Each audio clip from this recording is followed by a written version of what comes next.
And joining me now with more is international spokesperson for Israel's police, Mickey Rosenfeld. Mickey, a pleasure to have you with us as always. Now, talk us through the pictures that we're seeing here. Why are the police using this tactic of water cannons, which you can see by the imagery, is incredibly forceful when sprayed directly at a person? Well, what we've seen over the last almost 2 weeks in the area of the centre of Jerusalem, near the Prime Minister's residence, we've seen a protest which took place fully coordinated with the Israeli National Police, but there were clear boundaries and borders as to where the protesters would be, and also as to what time the protests would finish. At the time where the protests were finished, as far as we're concerned, it's called an illegal demonstration, and therefore police requested from all the demonstrators to leave the area as quick as possible. Unfortunately, after requests that took place time after time, slowly but surely our units moved in, number one, by removing people hand by hand from the area.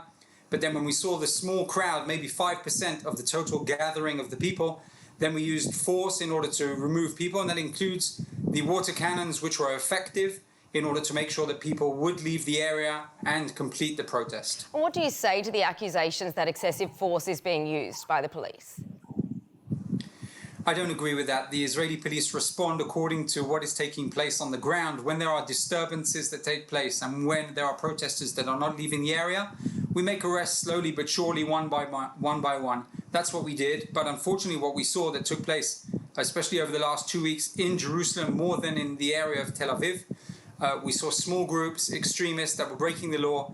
They were calling our police officers Nazis. They were throwing objects at our police officers as well. We've had officers that have been sprayed with pepper spray as well and been injured. And therefore, it was absolutely vital to make arrests of those specific leaders, individuals who are roaring up those protests to a level that we don't want them to reach. I can also confirm, and it's very important, people who want to protest have the right to protest, but it has to be done within the framework of the law and the regulations that are being implemented. Also the health regulations as well, which means wearing masks and keeping social distance as much as possible. Now, Mickey, according to a Channel 13 report, Public Security Minister Amir Ohana has in fact accused the police, on the other hand, of being too soft on these protesters that are, of course, demonstrating against the Premier. The report cites a meeting on Wednesday night with Interim Police Commissioner Moti Cohen, and Ohana is quoted as saying, if this was a protest by ultra-Orthodox people or Arabs or Ethiopians, would you, meaning the police, have acted the same? What can you tell us? Have you been told to use more force against the protesters? No, absolutely not. The Israeli National Police respond to the level of violence that takes place. We also dealt with, just in fact, last week, in the middle of the week on Wednesday evening, there were disturbances within the ultra-religious Haredi community in Jerusalem, where we had 12 arrests that took place at the scene, and we had officers also injured there. There were serious disturbances. We respond according to the level of violence, and of course, depending on what is taking place in terms of crowd control. It's very important that things don't get out of hand. 2 weeks ago, we saw a small group, which was not the majority of the protesters who had in fact made their way peacefully, but a small group who had made their way into town, and they caused disturbances, they threw objects at police, they caused damage to shops, and that is something which is totally unacceptable in any normal society. Now, Mickey also reports that pro-Netanyahu demonstrators are, in fact, attacking the anti-Netanyahu demonstrators. What's going on and what's going to be done to protect at least the protesters from each other?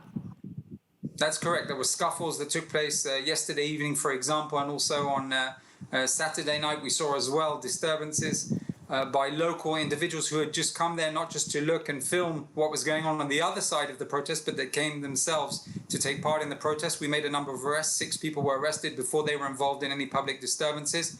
There are a number of people that had scuffles with one another, which we had to deal with, but that is something that is understandable because of the tensions going on. Our main emphasis at the moment, and the main aim of the Israeli police, and especially in Jerusalem, not just in Tel Aviv, is to try and make sure that, number one, that the protests will take place, but it has to be civilized, it has to be respectful, and it has to be according to the coordination which is being made with the Israeli police, just like in any protest, and there's no differentiation, whether it's within the Christian community, the Muslim community, or the Jewish communities. All right, Mickey, thank you so much for that information. Thank you.